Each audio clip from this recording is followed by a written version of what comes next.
Thank you so much. As Alex said, next up we're talking about access, which is a very important thing. So I would like to call to the stage my panelists, Dr. Angeli Achrekar, who is the Assistant Secretary General and Deputy Executive Director at UNAIDS, Jayasree Iyer, who is the CEO of Access to Medicine, as well as Nomonde Ngema, who is a writer, speaker, and HIV activist.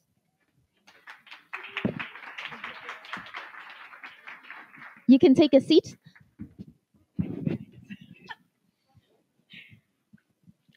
Thank you all for joining me for this really important conversation. To start off with, I'm going to have a little bit of a shameless plug. The Devex Checkup team, which is our global health team, has been working on a report. It's called 5 Innovations in Global Health. So how this came about is we're speaking to different sources and would hear the word game changer. Everyone kept talking about game changers, and we thought this must be such an interesting and exciting time in the world of global health. So we decided to put together 5 things that people were saying they were excited about and write a report about that. But as we're working on the report, we realized that each and every one of them had access issues.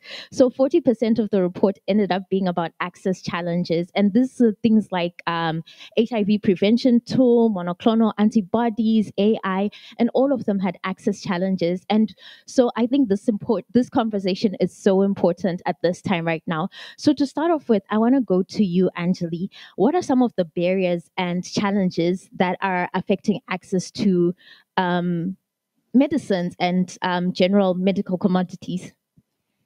Thank you so much, Rumbi. It's really fantastic to be with you all today, and especially to be here with such an esteemed panel of women, particularly Nomonde, who's our young woman living with HIV here.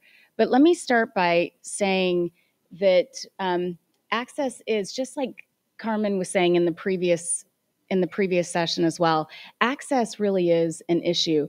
Before I get to access, though, it's important to note that we have, in the global HIV/AIDS community, we actually have done something extraordinary together.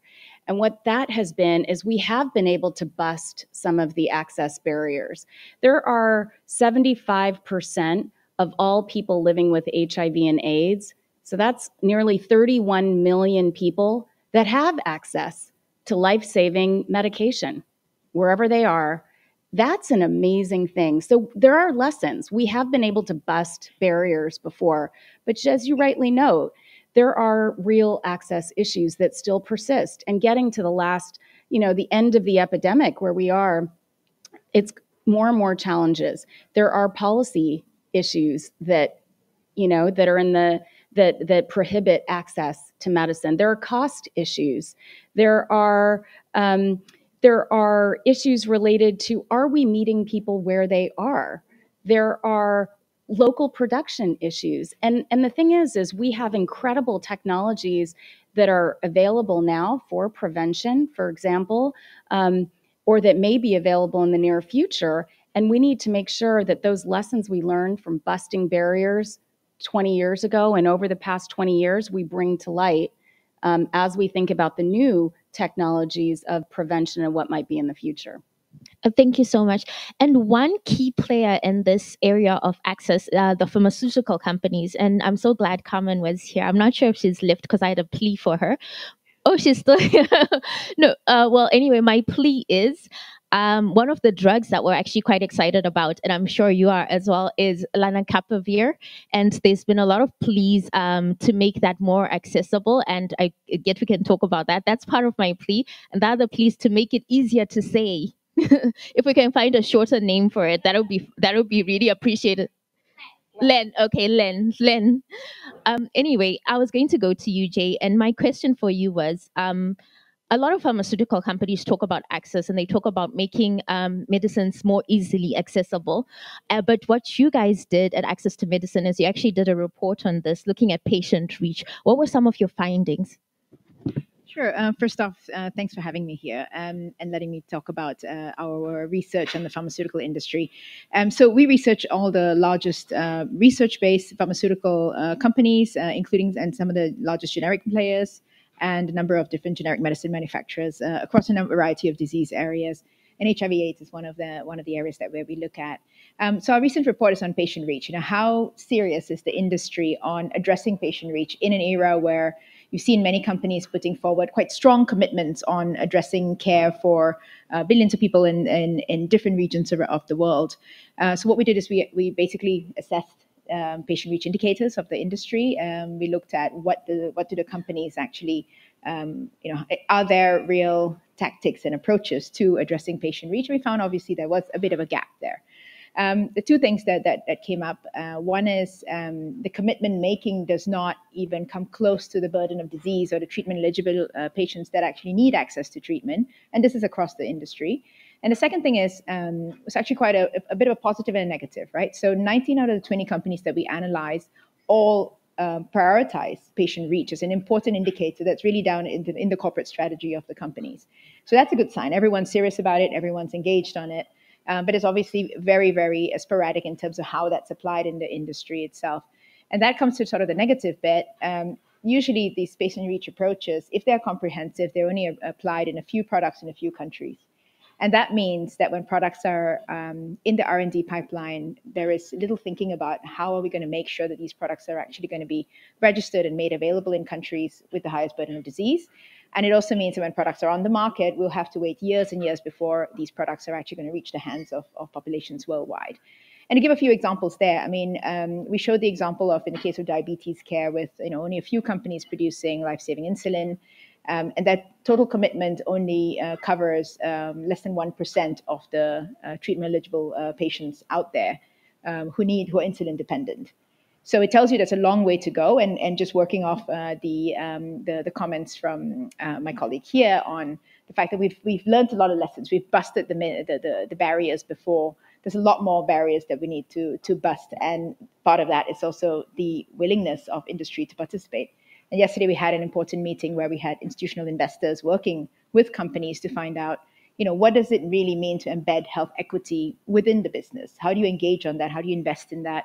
How do you keep the industry accountable to delivering on this in an era where, there's not a lot of power? We're all dependent, and we have pleas. We try to plea industry to make products accessible. Thank you. I want to get back to the partnerships, but before we go there, one case study that we looked at Devex was bedaquiline. We had a story on that, and we looked at the fight for access to bedaquiline, and activists played such a strong role in that fight. So Nomonde, I want to come to you and understand what role can activists play in ensuring that there's access to medicine, and how important is it to have people with lived experience speaking about these things? Hi, thank you so much for that lovely prompt. So, with my lived experience of living with HIV, I experienced like a lot of gaps and things that I wish existed when I was like much younger that were not available. So, for example, I started collecting treatment at the age of 7. So I'd be in between hospital and clinics collecting treatment.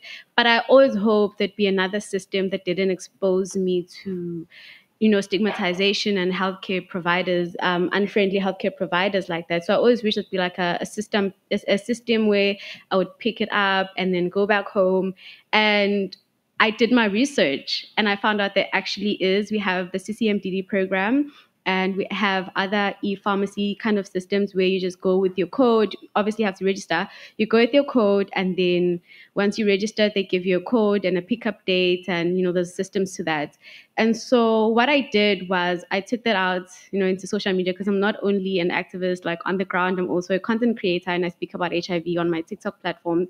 And so what I did was expose that to people, and then they'd come to me with their challenges in accessing, treatment, and why they don't go to like healthcare facilities to get their treatment because of barriers like unfriendly services and transportation. So I was able to encourage them, first of all, encourage them to stay on treatment, to become undetectable, because a program like CCMDD requires you to be undetectable so that you can collect your treatment from a pharmacy instead of going to a healthcare facility like a clinic every month. So you can just go to like a pharmacy, and that is much easier. So my role there has to be to advocate for those systems, to advocate and to also publicize them because they're like hidden. So people now know about them, but also what are the barriers and what are the issues that they're struggling with. So someone would come to me and say, hey, I haven't fetched my treatment for a month because I can't really leave work for such an excuse. They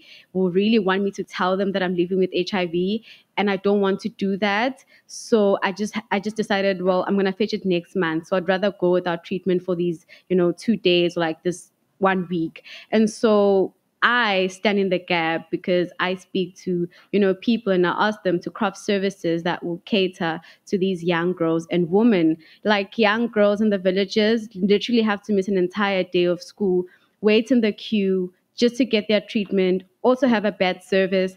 I stand in the gap for all of that. There needs to be something better curated for these young girls and women. Thank you. Thank you so much, Nomonde, and thank you for the work that you're doing. Thank you. Thank you.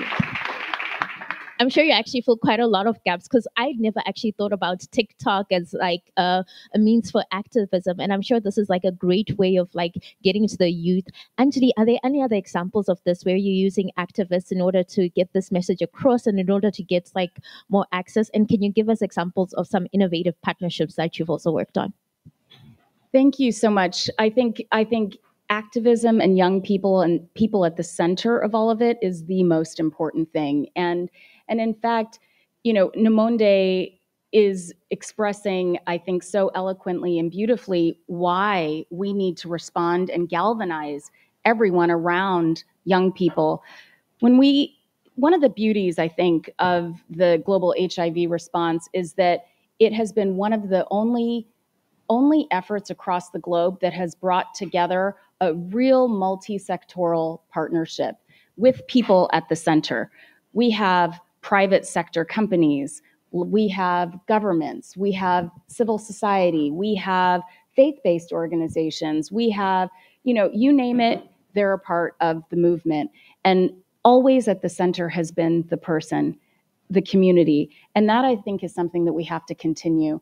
I think there's a lot of really important things where we cannot stop, even though we've made incredible progress in the HIV response, we can't stop.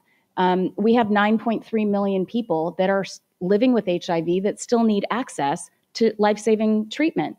We have 1.3 million new infections every year across the globe.